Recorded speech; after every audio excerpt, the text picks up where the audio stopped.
Thank you, Senator Cotton. Mr. Colby, good to see you, and congratulations on your nomination. It was good spending time with you in my office, discussing a variety of issues. And one of the things we talked about was how Detroit is a major contributor to the Allied war effort now, but famously back in World War II, producing tanks, anti-aircraft guns, and other weapons, nicknamed the Arsenal of Democracy by President Franklin Roosevelt. And I think you described it as the Detroit deterrent. So I liked that saying.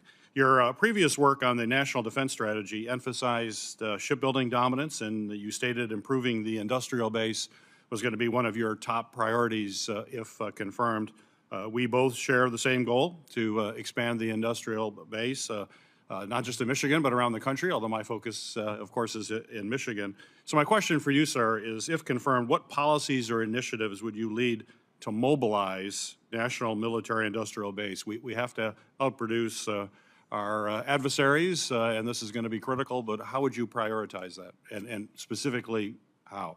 Well, thank you very much, Senator, and I really appreciate our discussion as well. So appreciate the kind words, and I absolutely share your conviction on this and an attempt to move it forward. Obviously, a lot of the responsibility for these issues would be in places like the service secretaries and acquisition and sustainment and so forth. I would see my role, and I'd really welcome hearing more from you and your staff, Senator, on this topic, is really driving at a national level from the department on down. Obviously, if you look at the statutory responsibilities of the Undersecretary of Defense for Policy, it's things like the National Defense Strategy, which should be the primary guidance for the department, as well as dealing with the interagency. I think that is a very important platform and basis to engage both within and outside the department to drive what I would think of as really a national mobilization of our defense industrial base as part of a broader reindustrialization effort, because it's not going to work if it's just the defense industrial base, and try to restore some of that Detroit deterrent.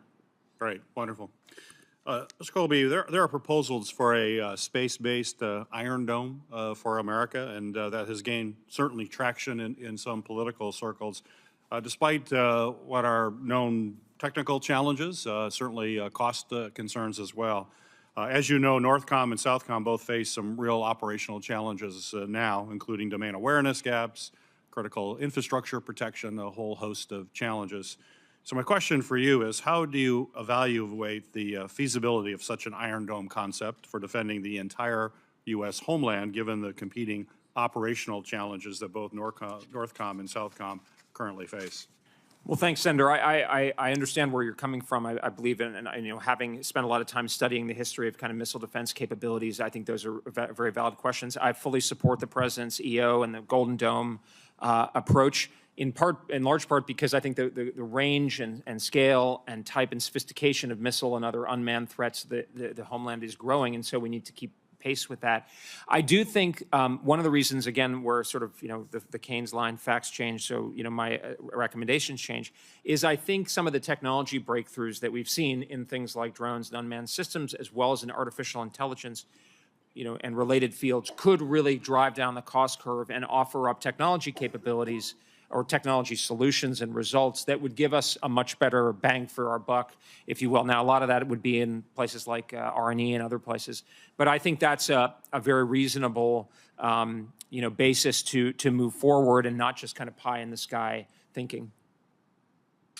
As you know, the Air Force has requested billions of dollars to research and build collaborative combat aircraft, which, as you know, are the unmanned powered aircraft controlled by very advanced AI systems that can complete missions on their own or be deployed in combination with human-piloted fighters. These autonomous aircraft are probably particularly crucial when we think about the Indo-Pacific and the vast range that encompasses. My question for you is, if confirmed, how do you see CCAs being utilized and integrated into Indo-PACOM? And is that the place where they would have probably the most use?